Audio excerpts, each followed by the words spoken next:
बघा, 25 सेंटीमीटर बाजू असलेल्या समभुज चौकोनाच्या एका कर्णाची लांबी 48 सेंटीमीटर असल्यास दुसऱ्या कर्णाची लांबी किती?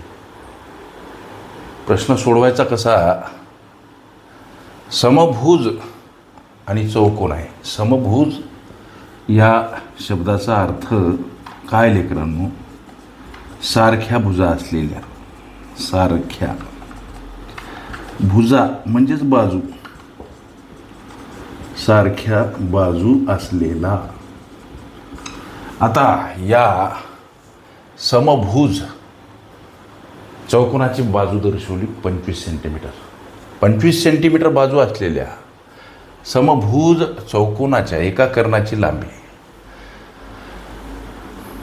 ज्याच्या चारही बाजू सारख्या असतात त्याला समभुज म्हणतात.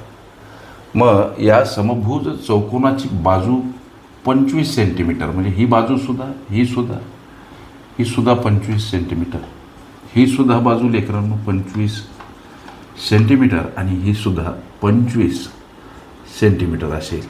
ओके.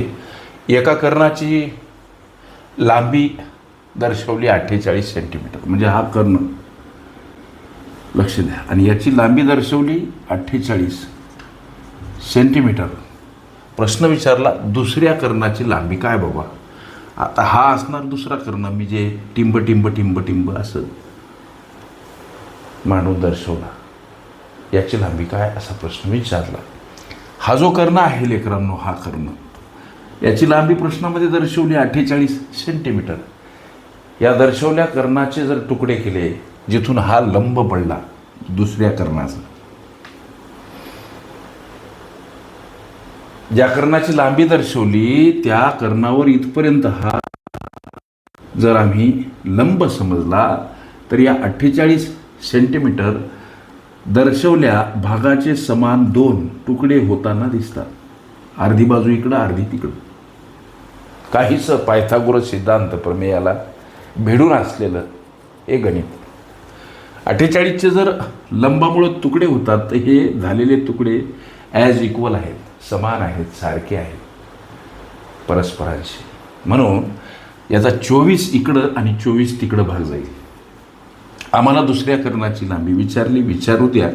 इथं बघा, याला अशा पद्धतीने जर समजा आम्ही नाव दिले, उदाहरणार्थ ए, इथं बी, आणि इथं जर हा थोड्या वेळापुरतं सी बिंदू घेतला, तर काटकोन त्रिकोण ABC, काटकोन त्रिकोण ABC अशा पद्धतीचा हा काटकोन त्रिकोण व्हायला लागला. लक्ष द्या, जो 90 अंशाचा असतो, इथं 90 अंशाचा कोन तयार होते बघा, 90 डिग्रीचा. ओके, लक्ष द्या.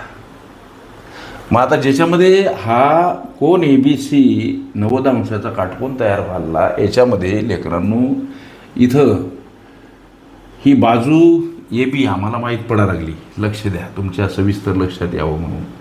काटकोन AB आणि Cचा विचार करा. 90 अंशाचा कोन इथं तयार व्हायला लागला, याच्यामध्ये बाजू AB किती, तर 25. बाजू AB आणि बराबर 25. आता पुढं चला, बाजू ही AC,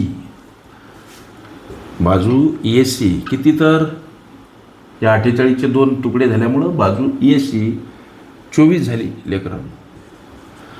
आता बाजू BC किती याचा शोध आम्हाला याच्यातून घेता येतो. बाजू BC किती याचा आम्हाला शोध घेता येतो. कसा? तो बघा, पायथागोरस प्रमेय आम्हाला असं म्हणतो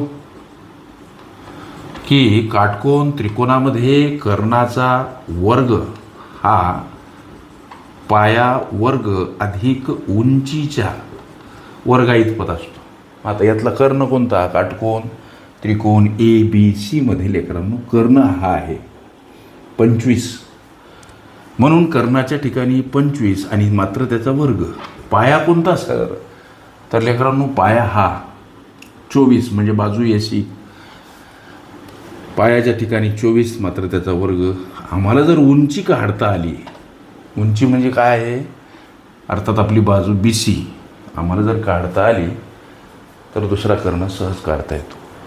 तर 25चा वर्ग लेकरांनो 625, 24चा वर्ग 576 अधिक उंची, माफ करा इथं वर्गपद लिहायचं राहिलं होतं, उंचीचा वर्ग. ओके.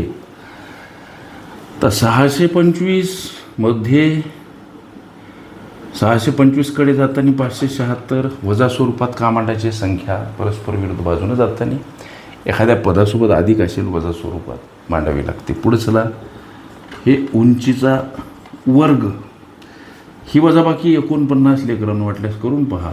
उंचीचा काय हा वर्ग. आता हे वर्गपद घालवायचं म्हणजे ही समोरील संख्या वर्गमुळात मांडा. समोर मग एकटी उंची, वर्गमुळात 49, याचा अर्थ 49चं वर्गमूळ किती, तर 7. आता हे माप सेंटीमीटरमध्ये आहेत, दर्शवलेली बाजू सेंटीमीटरमध्ये, म्हणून 7 हे सेंटीमीटरमध्ये प्राप्त झालेलं उत्तर. ही उंची प्राप्त झाली. कुठून कुठपर्यंत सर, अर्थात ही बाजू बी पासून या सी बिंदूपर्यंत हा लंब 7 सेंटीमीटरचा. आम्हाला कर्ण विचारला, मग आता इथून इथपर्यंत जर 7 सेंटीमीटर आहे, गोष्टी लक्षात यायला ना तुमच्या.